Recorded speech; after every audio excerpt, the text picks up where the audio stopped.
Diabetes రోగులలో కాళ్లకు రక్త ప్రసరణ తగ్గడంపై అవగాహన అత్యంత అవసరమని senior consultant surgeon doctor Srikanth Raju అన్నారు.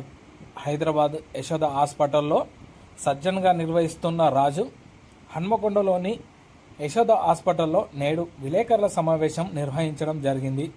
ఈ సందర్భంగా వారు మాట్లాడుతూ డయాబెటిస్ ఉన్నవారు పిఏటి సమస్య వేగంగా పెరుగుతుందని, డయాబెటిస్ రోగుల్లో ఈ సమస్య తీవ్రంగా ఉండి చిన్న గాయం కూడా మానకుండా పుండుగా మారే ప్రమాదం ఉందన్నారు. నరాల సమస్య కారణంగా కొందరిలో నొప్పి తెలియకపోవచ్చని హెచ్చరించారు. నడిచేటప్పుడు కాళ్ళలో నొప్పి, కాళ్ళు త్వరగా అలసిపోవడం, పాదాలు చల్లగా పడటం, మానని గాయాలు, వేళ్లు నల్లబడటం వంటి లక్షణాలు కనిపిస్తాయని వెంటనే వైద్యులను సంప్రదించాలని అన్నారు.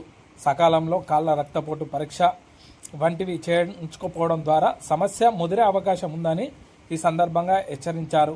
డయాబెటీస్ రోగులు రక్తం చక్కెరను కట్టుదిట్టంగా నియంత్రించుకోవాలని, పొగ తాగడం పూర్తిగా మానాలని, అవసరమైతే మందులు లేదా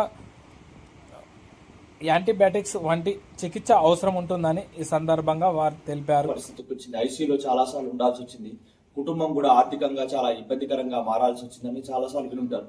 ఎందుకంటే మన ఇండియాలో చాలా మంది సింగిల్ బ్రెడ్ అర్నర్స్, వారి ఇంట్లో ఫ్యామిలీ పెద్ద ఒక కాలు తీసేసిన ప్రాణం పోయే పరిస్థితికి వచ్చిన కుటుంబం అంతా కూడా రోడ్డు మీద పడే పరిస్థితి వస్తుంది. కాకపోతే చాలా మందికి ఈ అవగాహన లేకపోవడం వల్ల హార్ట్కి ఇచ్చినంత ఇంపార్టెన్స్ ఎప్పుడూ కాళ్ళకి ఇవ్వరు. దానివల్ల మేజర్ కాంప్లికేషన్స్ లోకి వెళ్ళి వారి కాళ్ళు, ప్రాణాలు, అదేవిధంగా వాళ్ళ కుటుంబాలు కూడా ఎఫెక్ట్ అయ్యే పరిస్థితి వస్తుంది ఈ వ్యాధి వల్ల. ఆల్మోస్ట్ 30% ఆఫ్ డయాబెటిక్ పేషెంట్స్ లో ఈ పెరిఫెరల్ ఆర్టరీ డిసీజ్ అంటే ప్యాడ్ అనే సమస్య వస్తుంది. దీని యొక్క ముఖ్య లక్షణాలు ఏంటి అంటే, ఏదైనా వ్యక్తికి నడిచేటప్పుడు పిక్కల్లో, తొడల్లో గట్టిగా కండరాలు పట్టుకొని వాళ్ళు నడవలేని స్థితికి వెళ్ళడం, దాన్ని ఇంటర్మీడియట్ క్లాడికేషన్ అంటారు. దీంతో మొదలవుతుంది ఈ వ్యాధి. దాని తర్వాత భరించలేనంత నొప్పి వేళ్లలో, పాదాలలో వాళ్ళకి ఎంత ఇబ్బందిగా ఉంటుందంటే కొందరికి ఆత్మహత్య చేసుకోవడానికి కూడా ప్రేరేపించేంత నొప్పిగా అది మారుతుంది. ఇంకా ఫర్దర్ గా అడ్వాన్స్ అవుతే కాళ్ళలో గ్యాంగ్రీన్ గా మారి వేళ్ళు, పాదము కుళ్ళిపోయి వాసన వచ్చి మానని గాయాల్లాగా కాళ్ళలో తయారవుతుంది.